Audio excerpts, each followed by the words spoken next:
नमस्कार दोस्तों, स्वागत है एक बार फिर से आपके अपने चैनल केवल क्लासेस पर। आज का हम लोग जो टॉपिक है वो है प्रतिशत का ये तीसरा वीडियो है। इसके पहले हम लोग 2 वीडियो बना चुके हैं। आज हम लोग प्रतिशत में वृद्धि और कमी दोनों पर आधारित प्रश्नों का अध्ययन करेंगे जो परीक्षा की दृष्टि से बहुत इम्पोर्टेंट है। आइए देखते हैं। पहला क्वेश्चन हम लोग का कुछ इस तरह से है। क्वेश्चन पहला है, एक व्यक्ति की आय 10% बढ़ी, कुछ दिनों बाद पुनः 20% बढ़ गई। इसी प्रकार व्यक्ति की आय में कुल कितने प्रतिशत की वृद्धि हुई? किसी व्यक्ति की आय में पहले 10% वृद्धि हुई, उसके बाद फिर कुछ दिनों के बाद उसके आय में 20% की वृद्धि हो गई। ऐसे सवाल कभी भी एग्जाम में आए तो इसके एक छोटा सा ट्रिक है जो निम्नवत है। x + y + xy बटे 100। वृद्धि होने पर प्लस और कमी होने पर माइनस। यदि आंसर में प्लस आता है तो समझ लीजिएगा वृद्धि को प्रदर्शित करेगा। यदि आंसर में माइनस आता है तो वह कमी को प्रदर्शित करेगा। पहला क्वेश्चन हम लोग के पास था कि किसी व्यक्ति के आय में 10% की वृद्धि हो रही है। 10% की वृद्धि हो रही है, कुछ दिन के बाद 20% की फिर वृद्धि हो गई। तो 10% की वृद्धि फिर 20% की वृद्धि, यहाँ भी 10 × 20 बटे 100। 0 से 0 कटा, 0 से 0 कटा, 10 और 20 कितना हो गया? 30, और ये 2 कितना हो गया? 32। यानी कि अब देखिए यहाँ पर हमारे पास कौन सा चिन्ह है? प्लस यहाँ पर छिपा हुआ है। यानी कि क्या बताया है? जब प्लस आंसर में हमारा जब प्लस आए तो क्या दर्शाएगा? वृद्धि। क्या दर्शाएगा? वृद्धि। यानी कि उस व्यक्ति के कुल आय में 32% की क्या होगी? वृद्धि होगी। दूसरा क्वेश्चन हम लोग के पास है, एक व्यक्ति की मजदूरी पहले 20% बढ़ी, परंतु कुछ ही दिनों बाद मजदूरी 10% घट गई। इस प्रकार उसके मजदूरी में कितने प्रतिशत का परिवर्तन हुआ? कोई मजदूर है, उस मजदूर के वेतन में क्या किया गया? पहले 20% की वृद्धि कर दी गई, लेकिन कुछ दिनों के बाद उसके वेतन से 10% में कमी कर दी गई। तो ऐसे भी सवालों को हम लोग उसी सूत्र पे लगाएंगे। देखिए कैसे। पहले क्या था? उस मजदूर के आय में 10% की क्या हुई थी? 20% की वृद्धि हुई थी। तो यह कितना हो जाएगा? 20। उसके बाद क्या किया गया? उसके कुछ दिन बाद, वृद्धि के कुछ दिन बाद उस मजदूर के आय से 10% की कमी कर दी गई। देखिए 10% की कमी होने का मतलब ऋण को प्रदर्शित करेगा, माइनस को। तो 10 + 20 × -10 बटे 100। 1 0 से 1 0, 1 0 से 1 0। तो 20 में से 10 घटाएंगे तो कितना आएगा? 10। और ये हो गया माइनस में 2। 10 में से 2 घटाएंगे तो कितना आएगा? 8। यानी कि हम लोग के पास 8% उस मजदूर की आय में क्या बताएगा? वृद्धि बताएगा। क्योंकि हम लोग का रिजल्ट जो आया है वो धनात्मक में आया हुआ है। धनात्मक हमारा क्या बताता है कि वृद्धि को प्रदर्शित करता है। यदि आंसर हम लोग का माइनस आता तो उसके आय में कमी बताता। ठीक है।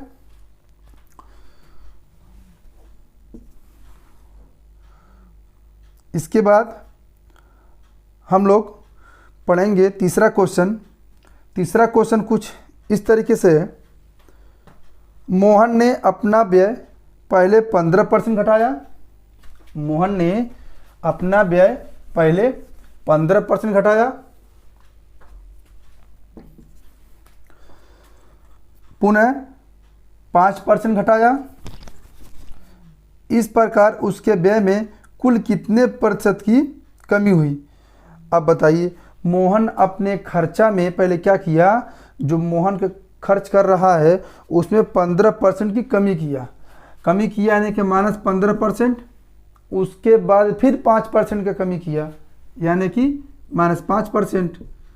तो क्या करेंगे यहाँ पे, ये -15 गुणे -5 बटे 100, 15 5 कितना होता है 20, माइनस माइनस कितना हो गया प्लस, 15 75। अब क्या होगा, देखिए काटते हैं यदि हम लोग तो 25 तिया 75, 25 चौका 100, तो -20 प्लस 3/4, 4 दूना 8 प्लस 3 बटे 4। 80 में से 3 घटाएंगे कितना बचेगा, 80 में से 3 घटाएंगे तो बचेगा 77/4। यानी कि उस मोहन ने अपने व्यय में क्या होगा, मोहन की व्यय में क्या होगी, कमी होगी। क्यों, क्योंकि यहाँ पर माइनस में आंसर आ रहा है, 77/4% की उसके व्यय में कमी होगी। इसके बाद जो हम लोग का क्वेश्चन रहेगा वो है क्वेश्चन 4। हम लोग का परीक्षा में फेल या पास पर आधारित प्रश्न है। जो प्रश्न इस प्रकार से है, किसी परीक्षा में 60% विद्यार्थी गणित में, 70% अंग्रेजी में और 50% विद्यार्थी दोनों में उत्तीर्ण हुए। बताइए कुल कितने प्रतिशत विद्यार्थी उत्तीर्ण हुए। अब देखिए, कोई एग्ज़ाम है, कोई एग्ज़ाम में, उस एग्ज़ाम में 60% विद्यार्थी जो है गणित में और 70% विद्यार्थी अंग्रेजी में पास हो गए। उसके साथ साथ 50% विद्यार्थी दोनों में उत्तीर्ण हुए।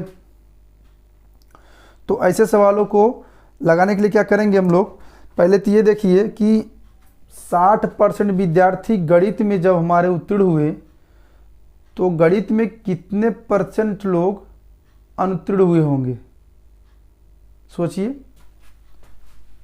लिखेंगे यहाँ पे कुल उत्तीर्ण विद्यार्थी, कुल उत्तीर्ण विद्यार्थी।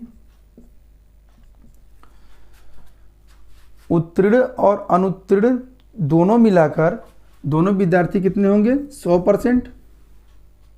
क्वेश्चन में क्या पूछा है कि बताइए कुल कितने प्रतिशत विद्यार्थी उत्तीर्ण हुए।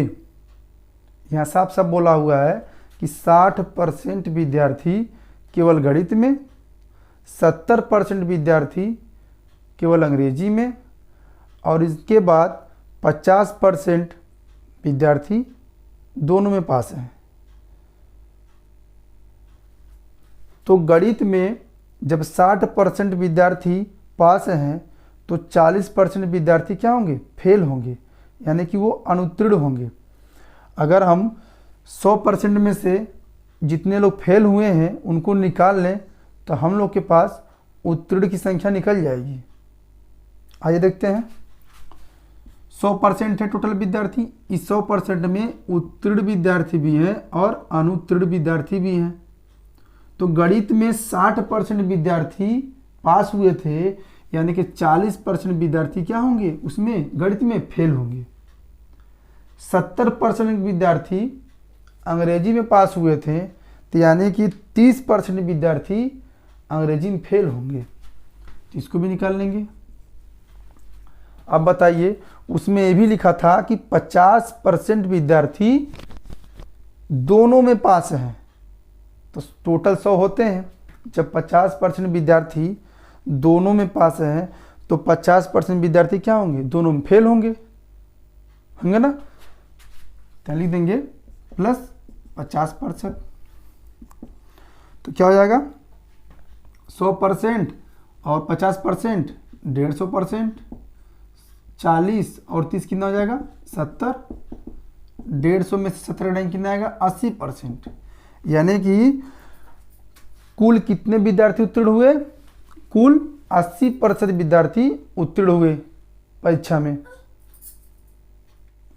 5वां क्वेश्चन हम लोग के पास है, एक परीक्षा में हिंदी में 40%, संस्कृत में 25% और दोनों विषय में 20% विद्यार्थी अनुत्तीर्ण हुए। बताइए कुल कितने प्रतिशत विद्यार्थी उत्तीर्ण हुए।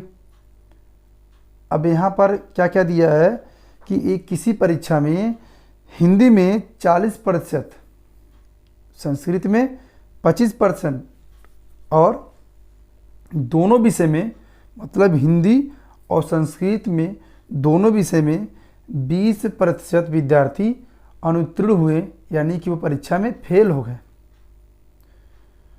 तो पूछ क्या रहा है, बताइए कुल कितने प्रतिशत विद्यार्थी उत्तीर्ण हुए। तो इसमें बताइए 40% हिंदी में और 25% संस्कृत में फेल हुए हैं।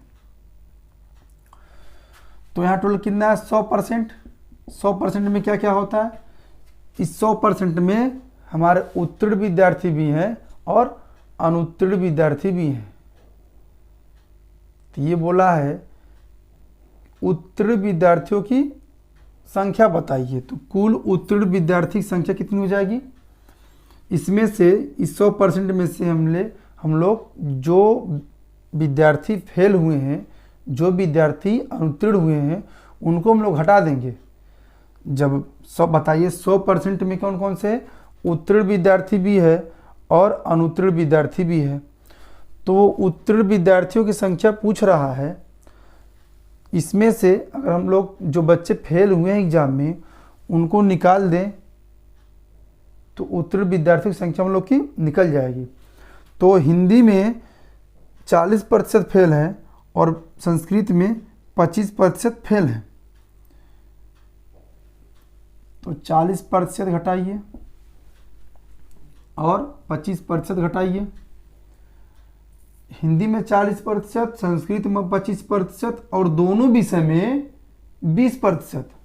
जब दोनों विषय जहाँ की बात आई वो हम लोग हमेशा जोड़ देंगे उसको, तो ये 20%। तो बताइए 100 और 20 कितना हो गया, 120%। 40 और 25 कितना हो गया, 65%। 120 में से 65 हटाएंगे कितना बचेगा, 55। कितना बचेगा, 55। यानी कि उस परीक्षा में कुल उत्तीर्ण विद्यार्थियों का प्रतिशत जो है वो है 55% होगा।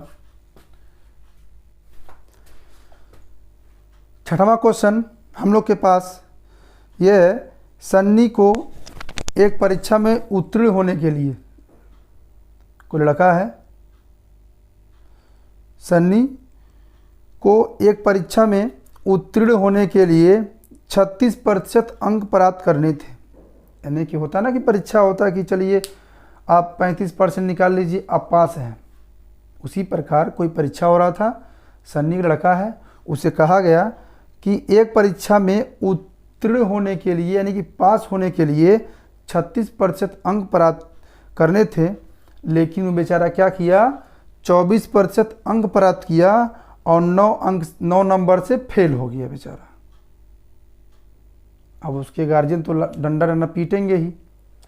36% लाने के लिए बोला गया था, तुम बस 36% ला दो परीक्षा में पास हो जाओगे, लेकिन वो बेचारा क्या हुआ, गया एग्जाम में वो क्या किया, 24% ही ला पाया, लेकिन वह 9 नंबर पाकर फेल हो गया। तो वो सन्नी जो एग्ज़ाम दे रहा था उसके परीक्षा का पूरा पूर्णांक कितना था। तो मान लीजिए वह पूर्णांक कुछ रहा होगा, 100 नंबर का रहा होगा, 200 नंबर का रहा होगा, 500 नंबर का रहा होगा। तो माना पूर्णांक क्या था, x था। क्या था, x था। अब बताइए वो x पूर्णांक में से 36% पाता तो पास होता, यानी कि x का 36%, लेकिन वो गलती से कितना बेचारा पा गया, 24%। 24% पाया, लेकिन वो 9 नंबर से फेल हो गया। तो 24% किस में से पाया था?